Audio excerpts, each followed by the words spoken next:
আসসালামু আলাইকুম শিক্ষার্থীবৃন্দ, আশা করি তোমরা প্রত্যেকে ভালো আছো, সুস্থ আছো। এইচএসসি পরীক্ষা তোমরা যারা বিএম শাখা থেকে দিচ্ছিলা কারিগরি শিক্ষা বোর্ডের অধীনে, তোমাদের এখনো দুটি পরীক্ষা স্থগিত যে পরীক্ষা রয়েছে সেটা বাকি রয়েছে।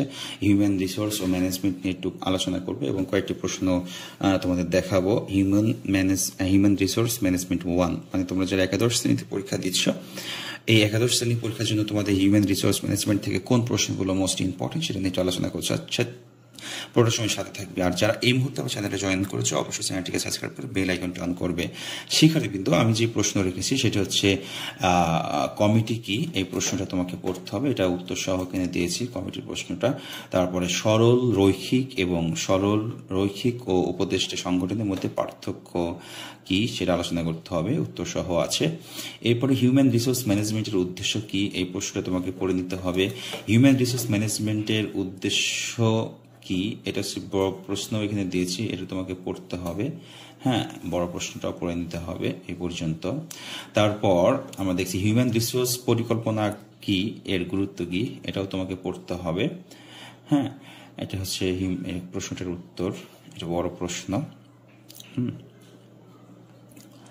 তারপর প্রতিবেদন কি, ছোট প্রশ্ন, এটা তোমাকে পড়তে হবে। প্রতিবেদন কি উত্তর সহ আছে। এরপর হিউম্যান রিসোর্স সংগ্রহ কাকে বলে, এটাও তোমাকে পড়তে হবে। আউটসোর্সিং কি, এটাও তোমাকে পড়তে হবে। আউটসোর্সিং কি, তারপর উন্নয়ন কি, এটা তোমাকে পড়তে হবে। উন্নয়ন কি শর্ট প্রশ্ন।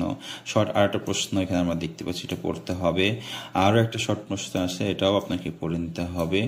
আরো এটা হচ্ছে বড় প্রশ্নের ভিতরে পড়ে, হ্যাঁ, যে প্রতিষ্ঠানের নৈতিক মূল্যবোধ সম্পর্কিত বিষয়সমূহের ধারণা, এটা বড় প্রশ্নে পড়ে।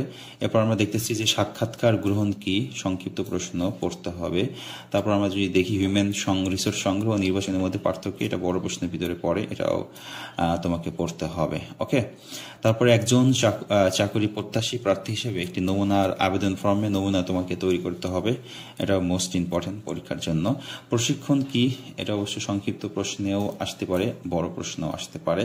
পদ পরিবর্তন কাকে বলে, প্রশিক্ষণ পরিকল্পনা কি, এটা তোমাকে পড়তে হবে। বাজেট কি, এটাও তোমাকে পড়তে হবে। একটি প্রশিক্ষণ ক্যালেন্ডার ডিজাইন পরিকল্পনা করার ধাপগুলো বর্ণনা করে তোমাকে পড়তে হবে। ওকে শিক্ষার্থীবৃন্দ, নথিকরণের ধারণা দাও, এটা তোমাকে পড়তে হবে এই পর্যন্ত। ই নথি কি, এটা তোমাকে পড়তে হবে। সাধারণ সূচীকরণ কি, মোস্ট ইম্পর্টেন্ট পড়তে হবে। একটি আদর্শ দপ্তরিক পত্রের বৈশিষ্ট্যগুলো লেখো, তোমাকে পড়তে হবে। নিম্ন স্তরের হিউম্যান রিসোর্স কি, এটাও তোমাকে পড়তে হবে। শিল্পের অভ্যুত্থান বলতে কি বোঝাও, এটাও তোমাকে পড়তে হবে। বাংলাদেশের বর্তমান শিল্পগুলোতে প্রযুক্তির ব্যবহার আলোচনা করো, এটাও তোমাকে পড়তে হবে, মোস্ট ইম্পর্টেন্ট। ওকে শিক্ষার্থীবৃন্দ, তো আজকে এই পর্যন্তই আলোচনা করলাম হিউম্যান রিসোর্স ম্যানেজমেন্ট 1 প্রশ্ন।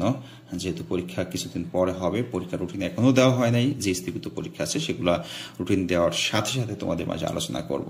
আপাতত তোমরা এই প্রশ্নগুলো একবার চোখ বুলে নিতে পারো। আল্লাহ হাফেজ।